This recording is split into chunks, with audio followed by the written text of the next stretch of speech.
नमस्कार दोस्तों, मैं ब्रजेश मिश्रा हमेशा की तरह आप सभी के समक्ष उपस्थित हूँ मेरे चैनल मेरी नज़र से पे। आज का एक महत्वपूर्ण टॉपिक है। वो टॉपिक जानकारी से संबंधित भी है और नहीं भी है। आज का जो टॉपिक है वो आज की युवा पीढ़ियों को लेकर है कि वो राजनीति के बारे में क्या सोचते हैं, क्या सोच रखते हैं। वैसे अगर आज के टॉपिक का नाम रखा जाए तो आज के टॉपिक का नाम है राजनीति से राजनेता तक का सफर। राजनीति से राजनेता तक का सफर अपने आप में एक बहुत बड़ा टॉपिक है, बहुत बड़ा विषय है, बहुत गंभीर विषय है। पिछले बहुत टाइम से लेके अभी तक और आने वाले भविष्य में बहुत मायने रखने वाला है ये विषय। अमूमन आपने देखा होगा कि बहुत सारे युवा राजनीति से या तो घृणा करते हैं, नफरत करते हैं या बचने की कोशिश करते हैं राजनीति से। आपने देखा होगा कि आप अपने घर परिवार में, जैसे मैं 3 भाई 1 बहन हूं, उसी तरह से आप भी अपने परिवार में सिंगल चाइल्ड बहुत कम होते हैं।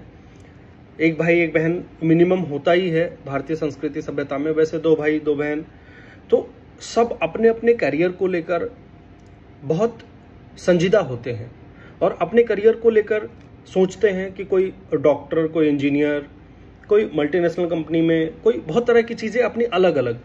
पर आज तक किसी युवा से आपने ये नहीं सुना होगा कि मैं राजनीति में अपना करियर बनाऊंगा। राजनीति से नफरत करना, राजनीति से घृणा करना, आप राजनीति से बच नहीं सकते मेरे युवा मित्रों। आज आप राजनीति से बच नहीं सकते। इस चीज को आपको अंडरलाइन करके रखना पड़ेगा अपने जीवन में। उसका सबसे बड़ा कारण है कि राजनीति आपके बेडरूम से शुरू होती है और आपके वर्क प्लेस तक होती है। वर्क प्लेस से लेके बेडरूम तक राजनीति होती है। तो आप अपने इस राजनीति से ना नफरत कर सकते हो, ना बच सकते हो। जब राजनीति से आप बच ही नहीं सकते तो क्यों ना उसको हम एक करियर के रूप में उपयोग करें और देश सेवा की काम आए। जैसे मिलिट्री देश के बॉर्डर पे देश के लिए हमेशा कार्यरत रहते हैं देश की सेवा में, उसी तरह से एक राजनेता देश के अंदर की गतिविधियों को कंट्रोल करके और उसको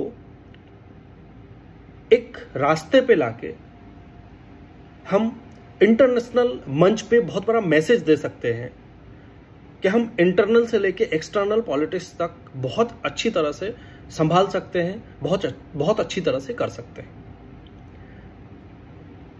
आप एक एग्जाम्पल के तौर पे समझिए कि जितने भी पढ़े लिखे लोग हैं वो अपने अपने लाइफ में करियर बना लेते हैं। फिर राजनीति कौन करता है?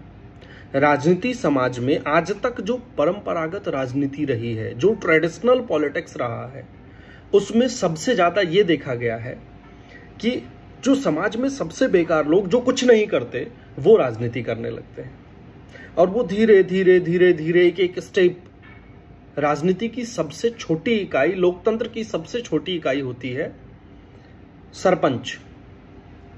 अब आप एक सरपंच को देखें। सरपंच कोई व्यक्ति जो समाज में कुछ नहीं कर रहा है, जो समाज से उपेक्षित है, वो धीरे धीरे धीरे धीरे राजनीति के सिस्टम में आ जाता है, क्योंकि सब लोग अपने जीवन में व्यस्त है, सबने अपने करियर बना लिए।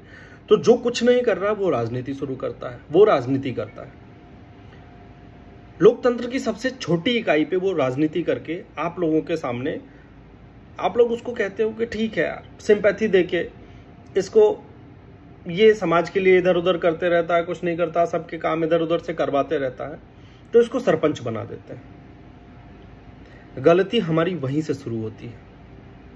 हम एक ऐसे व्यक्ति को सरपंच बनाते हैं जिसके डिसीजन से तत्काल रूप से एक लोकतंत्र की सबसे छोटी इकाई जो सरपंच की मानी जाती है, उसके एक निर्णय, एक डिसीजन से तात्कालिक रूप से 5000 लोग कम से कम प्रभावित होते हैं। उसके बाद अगर उससे ऊपर की इकाई पे चलते हैं तो वो होता है नगर परिषद की इकाई, उसके बाद होता है विधानसभा विधायिका इकाई, उसके बाद होता है संसदीय इकाई। तो इस तरह से स्टेप बाय स्टेप वो व्यक्ति जो कुछ नहीं कर रहा था समाज में, वो राजनीति करने लगा। वो सरपंच, विधायक, सांसद, नगर पालिका, नगर परिषद में स्टेप बाय स्टेप वो व्यक्ति आगे बढ़ता जाएगा। और आप सोचो कि एक बेकार व्यक्ति जिसको पूरे समाज ने नकार दिया हो कि ये बेकार है, ये कुछ नहीं कर सकता, वो धीरे धीरे धीरे धीरे पॉलिटिक्स के सिस्टम में आता है, लोकतंत्र के सिस्टम में आता है, वो आगे बढ़ते जाता है। और वो आगे बढ़कर सरपंच, नगर परिषद, नगर पालिका, विधायक, स्टेप बाय स्टेप करते हुए वो मंत्री तक बनता है।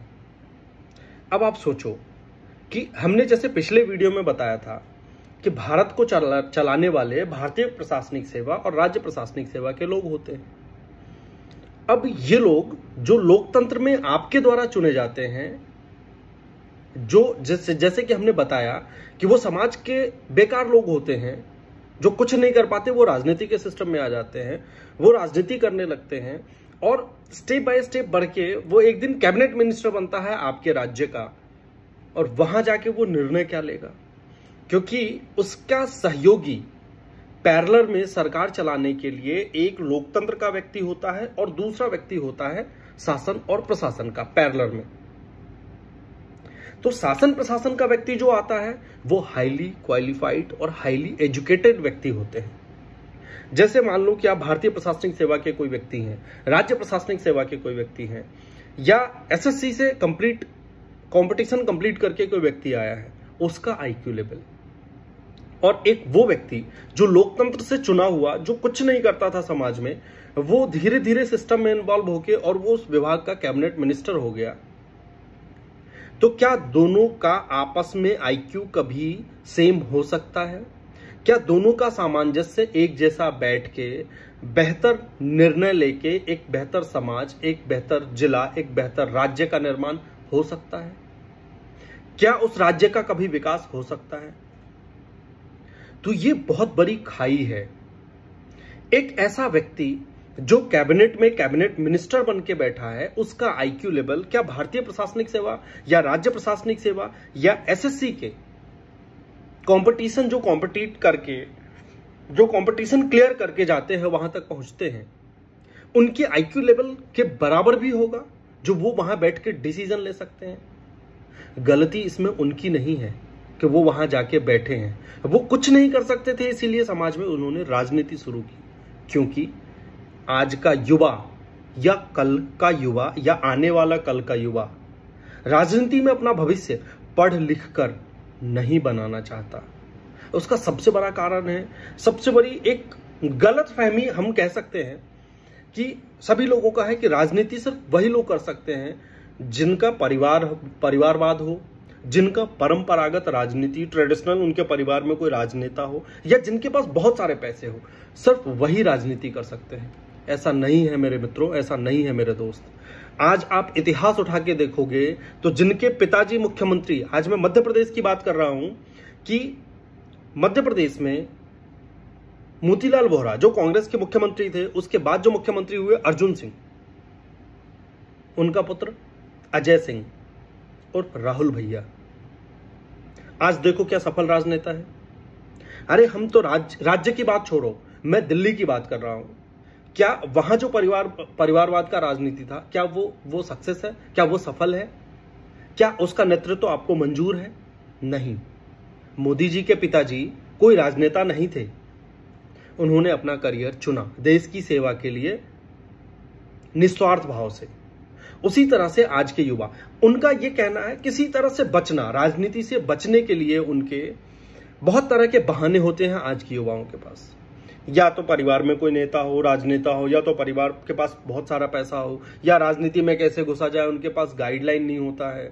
बहुत सारी ऐसी चीजें होती है, वो कसमकस में होते हैं इस तरह। इसलिए वो राजनीति को अपना करियर नहीं चुन के आसान समझते हैं किसी दूसरे चीज को करियर चुन के। जब तक हम यहां संघर्ष करेंगे, इसमें बहुत संघर्ष है मेरे दोस्त, है मेरे मित्र, संघर्ष है। अगर आप पढ़ लिख कर आओगे तो आपने 30 साल, 28 साल, 25 साल तक आपने अपने एजुकेशन कंप्लीट किए, उसके बाद आप लगभग अपने लाइफ के 40 साल की उम्र तक आप उसमें संघर्ष करोगे।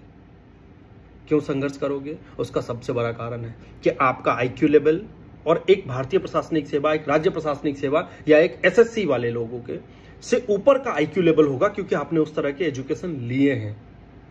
हमारे समाज में प्रैक्टिकल प्रॉब्लम कहाँ आते हैं, कहाँ कहाँ क्या क्या चीजें होती है, उसको सामंजस्य बैठा के आप एक निर्णय लेने की स्थिति में पहुंच सकते हैं। इसीलिए एक पढ़े लिखे युवाओं को राजनीति में आना अत्यंत आवश्यक है, अत्यंत आवश्यक है। अगर हम नहीं आते हैं तो ये हमारे लिए बहुत मुसीबत का विषय है कि हम राजनीति में पढ़ लिख कर अपना करियर नहीं बना सकते, नहीं बना पाते या नहीं बनाना चाहते हैं। मित्रों, आज का वीडियो ये बहुत लंबा होता जा रहा है, बहुत समय लग रहा है।